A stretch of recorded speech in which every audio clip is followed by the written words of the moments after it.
What's going on, guys? Welcome back to the DX Gamer Show. My name is Mike, aka Operation DX, and welcome to the 33rd episode of my career mode of Kerbal Space Program.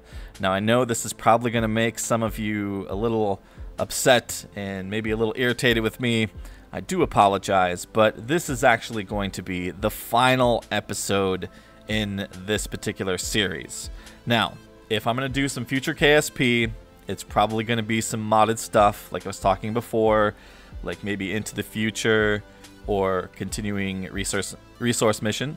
But there is a couple of games on the horizon here that I'm thinking about doing some Let's Plays, and I just want to open up that space.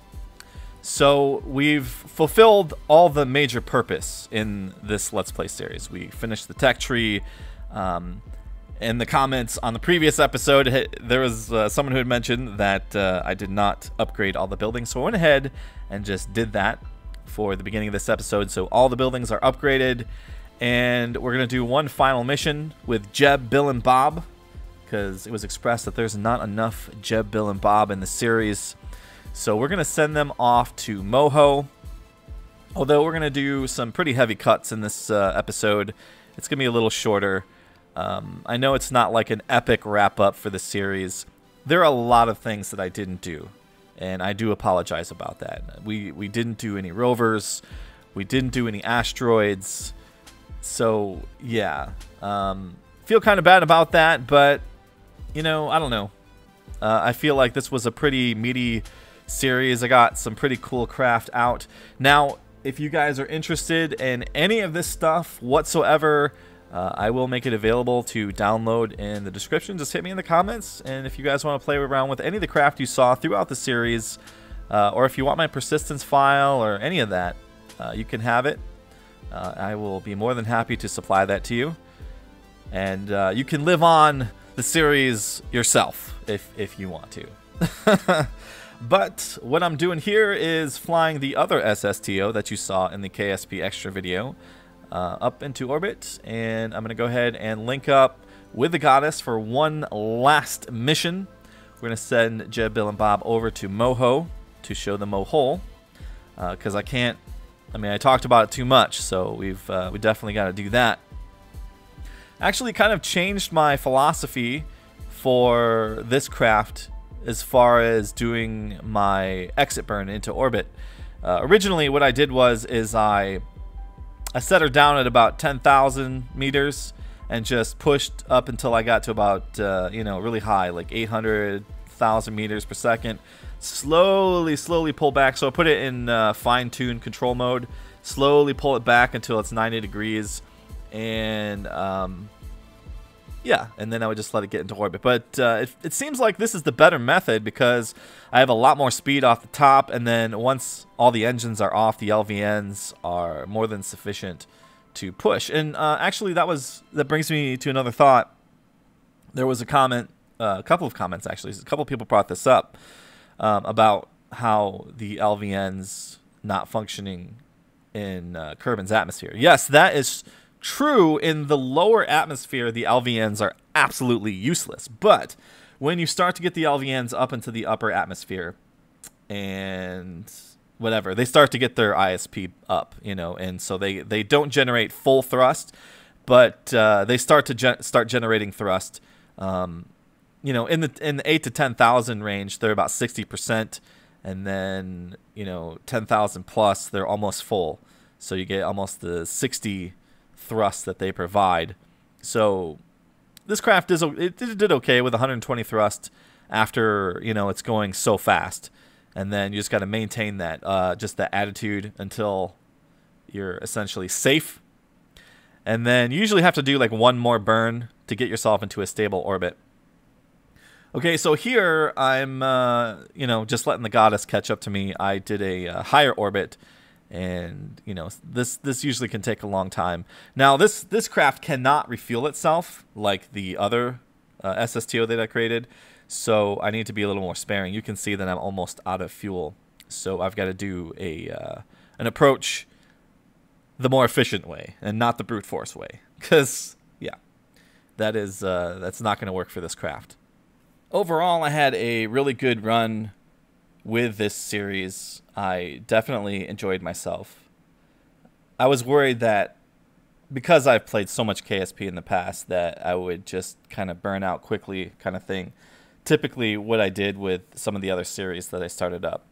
And as I've expressed before, the main reason why I lose interest is because of the whole purpose thing. That's why when I think about doing a modded version of the game, I typically do it in Sandbox. And if I can't find that special mod that adds purpose, it really makes it hard for me to continue the series and make it interesting. Like, if I kind of sit down and set some goals for the series, then, you know, potentially I could run it for a little while kind of thing. So, I mean, even my thoughts of like the into the future thing with all those mods that I worked on back in 0.25, I still worry. I mean, I've got the MKS OKS thing, and you know, it's a lot of fun to work with. It's a lot of stuff, but there are some other games on the horizon too that I think could be cool. So I'm probably going to pick up a couple of stuff, and I'm going to play them for a little bit. And if I think they're series worthy, I might start up some other series with other games and stuff. So that is kind of where I'm at in my thinking. Now, I know that, again, very aware of some of the comments about how, you know, some of the craft that I've created throughout this series was, you know, somewhat inspirational to some of you, you know.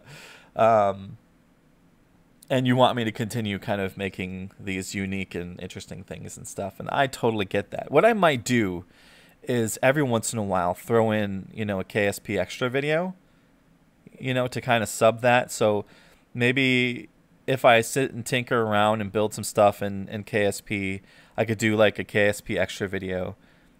And, you know, I'll do commentary, because typically on the KSP extra videos, I'll do like just music or, you know, that kind of thing. I've done some different weird things. I did the whole Jeb, Bill, and Bob thing, which didn't seem to go over too well. You know, the animation was a little wonky. I probably need to re-rig those characters, and their hands were a little too big and stuff, so they were hard to manage and work with. So, yeah. And then, yeah. So what I'm kind of thinking is, for like the craft thing, just to kind of keep that sort of thing alive, is I can do KSP extra. And I've also been asked to do some mod highlights and stuff from some mod authors. And that's another thing I used to do a long time ago. And people seem to like that. You guys seem to like that. So maybe that's something I might do, highlight some of the newer mods for the newer version of Kerbal Space Program. There are some core mods that I don't know if they still exist, but like absolutely love them in the older versions. Simple ones like the aviation light ones. I just love that one. Of course, I assume that the docking alignment indicator, I know MechJeb is up in the new version. I don't use MechJeb though. There's some other stuff. There's like the realistic planet sizes and stuff. I'm not really so interested in that. I'd probably just want to play like Orbiter or something if that were the case. Yeah. So I'm just trying to kind of think of things that I need to say to kind of wrap things up. Anyways, yeah, we're jumping way ahead here. I totally spared you the approach to Moho. So the whole purpose of this was so that I can get over Moho. I'll go ahead and do a resource scan just for the crap of it, and then I'll send down Jeb to investigate the Moho, the Mo hole. And you can just barely see it. It's at the very top of the pole of the planet. It's just this like little like indentation. It's kind of hard to spot at first. I suspect when I do the resource scan, we'll be able to see it pretty good. All right, so let's go ahead and do the resource scan. This is, of course, sped up. And let's see what we get. I assume that this planet is going to have a metric ton of resources. Yeah, it kind of looks like it. Yep, totally. This thing is almost like Duna. It seems like Duna has actually more, but there is plenty of places to land down and mine on this planet. I can load up my craft with a ton of ore if I needed to, this craft's getting kind of low. It's getting kind of low in the ore, so it's something I would probably do if I decided to continue the series. Anyway, you can kind of see it there. It's in the red. It's going really fast. You can't see it so well. I'm gonna do like a hard burn and just drop straight down into it. Hopefully, I can manage the approach. This thing's a little bit heavier than the moons that I've typically landed down on, so we just gotta be careful. Hopefully don't take out Jeb on this approach here. Not really gonna go down into the Moho. I just want to see, like, I don't know, I'm just gonna check it out, show you guys that kind of thing, and then again, if you want my persistence file, I can put that up there and you can check it out for yourself if you want. Go down there, do some investigation. I highly recommend you hit the quick save key because it's pretty dangerous down there. It comes down to a point. It's hard to maneuver. I've had a lot of disastrous moments going down there with some various craft throughout modded, and I don't know if I did unmodded series, but you can kind of see it. I'm going to definitely fly over it so we can get a good look of it. And after that, that's pretty much it, guys. I'm sorry. That's pretty much going to wrap the series. I know this is very kind of unexpected because I did say that I want to do some extra missions and possibly do some asteroid stuff. But I don't know. I feel like I've really kind of, like, I've done everything that has purpose. Upgraded the space center. I've done all the tech tree. And I've created a craft that can go anywhere in Kerbin. But yeah, check this thing out. The Moho is a crazy, crazy, crazy thing. It's still in the game. I love it. It's fantastic. It's so cool. Thank you guys so much for watching this series. I really appreciate it. And I will see you next time.